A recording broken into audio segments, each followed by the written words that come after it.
Welcome back नाज़रीन। वो मासूम कलियां जिन्हें खिलने से पहले ही नोच डाला और इस तरह से नोचा गया कि शायद उनके जख्म सारी जिंदगी ना भर पाए। अरीबा और अलीना हमारे साथ मौजूद हैं। अरीबा से पूछते हैं कि हुआ क्या था उस दिन, वो शख्स इस कदर जुल्म ढाता रहा। क्या अरीबा ने चीख के माँ बाप को नहीं बुलाया? अरीबा कुछ ठीक हो बेटा, बात कर लोगी?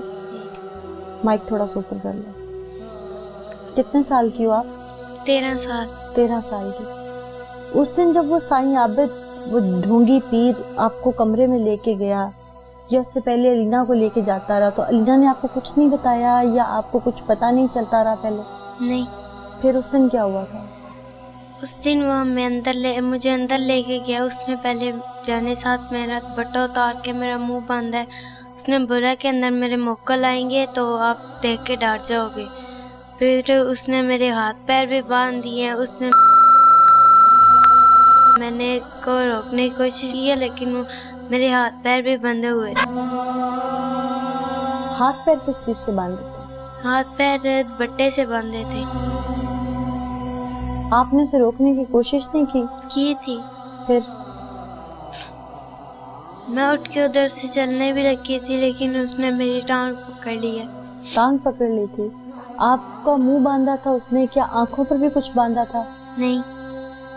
और क्या आपको किस तरह से उसने वहाँ पे अंदर कोई हाथ बांधे, क्या किया था?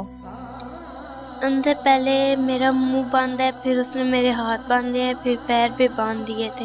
एक दुपट्टे से इतनी चीजें कैसे बांध ली उसने? 2 थे दुपट्टे। 2 दुपट्टे थे? कह के 2 दुपट्टे साथ लेके गया था अंदर? नहीं। कह के 2 दुपट्टे अंदर साथ लेके गया था?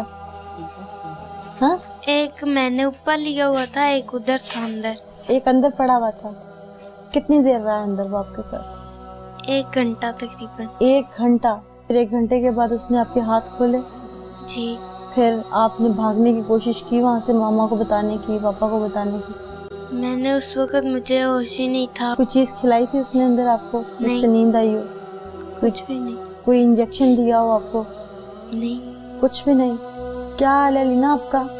ठीक ठाक। ठीक हो? जी। आपके गुर्दे में अब दर्द तो नहीं हो रहा? नहीं। बात कर लोगे? जी। कितनी बार गए थे अंदर आप? मैं 4 या 5 दफा अंदर की थी। वो क्या कहता था अंदर ले जाके आपको? वो अंदर जाके कहता था, पहले सबसे कहता था कलमा पढ़ो। हम जब मना करते थे तो वो कहता था कि अगर नहीं पढ़ोगे तो मैं आपके साथ करूँगा। हम नहीं थी पढ़ती कलमा। तो एक लड़की उसका बार बार जिक्र करता था, कहता था मैं उसके साथ ऐसे करता था। जानती हैं आप उसे? जी। कौन है वीज़ा? चाचू स्नवरनी। अच्छा। उसकी बेटी है। अच्छा। उसका बार बार नाम लेता था। जब हमने बोला हम नहीं, तो वो कहता था, उसने हमारा मुंह बांधा। उसने बोला कि यहाँ पे मोक्कल आएंगे, ये ना आप उन्हें देख के आप चिल्लाएं और शोर मचाएं तो ये ना सभी आ जाए अंदर, इसलिए मैंने आपका मुंह बांधा। उसने मुंह बांधा और हमारे साथ। उसके बाद उसने क्या किया? उसके बाद उसने हमें थोड़ी देर पढ़ाता रहा, फिर तो कलाम पढ़िया, कलाम पाक की तिलावत किया। उसके बाद फिर उस वक्त जब हम कमरे से बाहर निकलते हैं, वो पता नहीं क्या पार्क के ऊपर फूकते थे, होश ही नहीं रहती। होश नहीं रहती थी? जी। नींद आ जाती थी? जी। कितनी बार हुआ आपके साथ ये सब? 2 या 3 दफा। तो आपने मामा को क्यों नहीं बताया जब होश में आते थे उसके बाद? की देता था, वो कहता था अब मैंने आपके साथ मोक्कल छोड़े ताकि वो जब आप उन्हें किसी को बताएं तो उन्हें मार दें, आपके मम्मी पापा को। तो जिस वक्त वो काम इस तरह का उल्टा करता था, तो उस दौरान इस चीज की आवाजें कमरे में होती थी? पढ़ाई की होती। आंखों पे पट्टी भी बांधता था? जब पहली दफा किया था उस वक्त मेरी आंखों पे पट्टी बांधी थी। बांधी थी? जी। उसके बाद नहीं बांधी? नहीं। एक एक करके जाते थे आप लोग अंदर? जी। कितनी देर अंदर रहते थे आप? पहले मेरी आपी को लेकर जाता था 1 घंटा, उसको 9 से 10 तक उसे रखता था अंदर, फिर 10 से लेकर 12 तक मुझे निकाल देता था। नाज़रीन, आप बीती अपनी ही जुबानी और वो वालिदैन जिनका शराजा बिखर गया, उनके दर्द की दास्तां अब तक शायद हमारे नाज़रीन बहुत हद तक समझ चुके हैं कि वो हैवान किस तरह से सिर्फ अपनी हैवानियत को ढाने के लिए अपने सुकून के लिए कैसे सबको नोचता रहा, कैसे सबको बर्बाद करता रहा, तो शायद किसी को कानो कान खबर न थी कि घर में ही सुरंग लग चुकी है, घर में से ही हर चीज इज्जत आबरू लुट रही है, कोई लुटेरा घुस आया है। ये सब कैसे हुआ, वो शख्स कौन था, उसकी पीछे असल हकीकत क्या थी, किस हकीकत का लिबादा ओढ़ के वो किस चीज को छुपा रहा था, ये हकायक क्या हैं हम आपको दिखाएं। जितना अलमनाक वाक़या था और जिस तरह से ये काबिल मुज़ाहमत था, पुलिस ने फिर जैसे इंटेरोगेट किया सारे मामले को, और अभी तक प्रोग्राम में हमने आपको काफ़ी हद तक इंकशाफात दिखाए। पुलिस ने ये मामला कैसे टैकल किया, इंटेरोगेट किस तरह से किया, अभी कौन कौन से हक़ाइक़ सामने आना बाकी हैं, ऐसे में हम डिटेल से बात करेंगे। इसी हवाले से DPO गुजरात हमारे साथ मौजूद हैं, सैयद अली मोहसिन साहब, बहुत शुक्रिया हमें ज्वाइन करने के लिए। मोहसिन साहब, ये बताइएगा कि सर वाक़या ऐसा था, एक जाली पीर जिसने बर्बरियत ढाई, कई बच्चियों को निशाना बनाया, ये पुलिस ने मुलजिम को गिरफ्तार कैसे किया? देखें जी, ये वाक़या जो है ये पुलिस स्टेशन बोलानी में पेश आया। अच्छा। और ये कोई एक दिन का वाक़या नहीं था, ये इसके पीछे से कंटिन्यूटी चली आ रही थी। एक जाली पीर है, वो एक घर में जाता था और भी घरों में जाता होगा, तो उस जिस घर में जाता था वहाँ पे 2 टीनेजर बहनें हैं और उनके साथ वो पिछले कुछ महीनों के साथ ज़्यादती कर रहा है। अच्छा। उसके वालिदैन को इस बात का नहीं था पता, क्योंकि हमारे माशरे में आपको पता है माइंडसेट क्या है, जहालत भी है, अवेयरनेस भी नहीं है। तो अल्टीमेटली वो बच्चियां बेचारी इतनी तंग आ गई कि एक दिन तंग आके उन्होंने अपने वालिदैन को बता दिया। फिर उसके वालिद ने उनके साथ कंसिस्टेंटली ये काम करता रहे। अच्छा। फिर वालिद ने पुलिस को रिपोर्ट की इस जाली पीर के बारे में।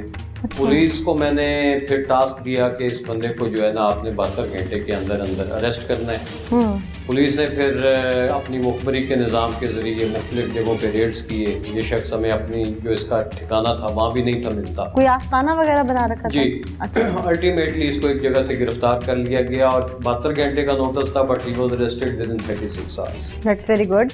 अच्छा, अहले इलाका, चूँकि गाँव का माहौल आप जैसे बता रहे हैं, तो गाँव के लोगों को तो बड़ी जल्दी एक दूसरे के करेक्टर के बारे में पता चल जाता है, वो तो देख के समझ जाते हैं। सादा लोग होते हैं लेकिन बहुत तेज़ होते हैं अपनी बाउंड्री के बारे में, किस बाउंड्री में कौन आ रहा है बाहर से।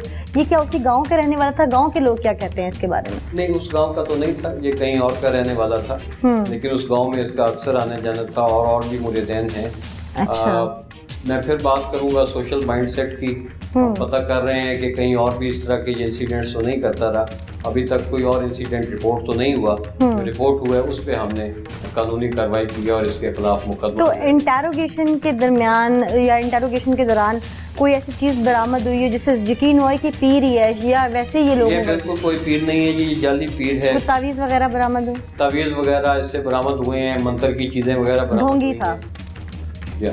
और ये जो मुकदमा दर्ज हुआ है इसमें इसने कन्फेशन भी कर लिया है। कन्फेशन क्या किया है इसने? यही किया है कि जी मैं इनके साथ जो है ज्यादती कर। अभी तक कितनी लड़कियों का इतराफ़ कर चुका है? अभी ये हमारे पास पुलिस रिमांड में है। अच्छा। तफ्तीश जारी है। अच्छा। तो मजीद अगर इंकशाफात हुए तो हम उनके लवाकीन से रब्ता करेंगे। अच्छा, ये बताइएगा कि दफात कौन कौन सी लगाई गई हैं इस मुकदमे के लिए? 376 है जी हमारी PPC की दफा, वो इस पे जो है वो लगाई गई।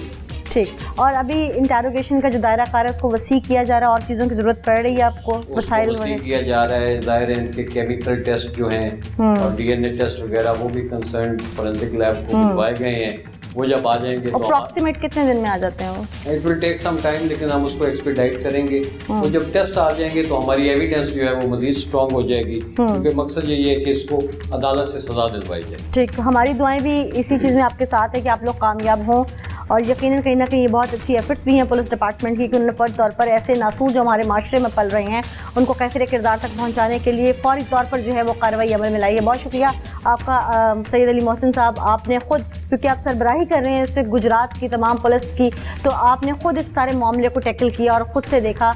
बहुत अच्छी चीज़ हमारे सामने भी नाज़रीन इस वक्त आई। पुलिस ने तो जिस तरह से सारे मामले को हैंडल किया या जो कुछ था सामने, हक़ाइक़ ऐसे थे जो कि होश रुबा थे। कहीं ना कहीं पसीने छूट रहे होंगे ऐसे लोगों के, जो वालिदैन के, जो किसी न किसी जाली आमिल या ढोंगी बाबा के कहीं ना कहीं उन बातों में, उस जाल में फंसे हुए हैं। मैं फिर अपने प्रोग्राम में यही कहूँगी कि अवेयर रहिएगा, क्योंकि ऐसे लोग हमारे माशरे में दिन ब दिन अपने पंजे गाड़ रहे हैं। हम सीख तो किसी एक को दिलवाते हैं, अपने प्रोग्राम के ज़रिए अवेयरनेस तो पैदा करते हैं, पुलिस डिपार्टमेंट सीख किसी एक को देता है, लेकिन सबक सबके लिए होता है। तो वो लोग जो किसी न किसी शिकंजे में हैं, आज भी कुछ नहीं बिगड़ा, होश के नाखून लीजिए और हमारे प्रोग्राम से ज़रूर अवेयरनेस लीजिए। आगे क्या है, सच कितना है, इस्लाम, कानून, तमाम दायरे कहाँ पर जाकर महदूद होते हैं, कहाँ पर इजाज़त किस चीज़ की देते हैं, हम अपने प्रोग्राम में आज आपको अवेयर करेंगे।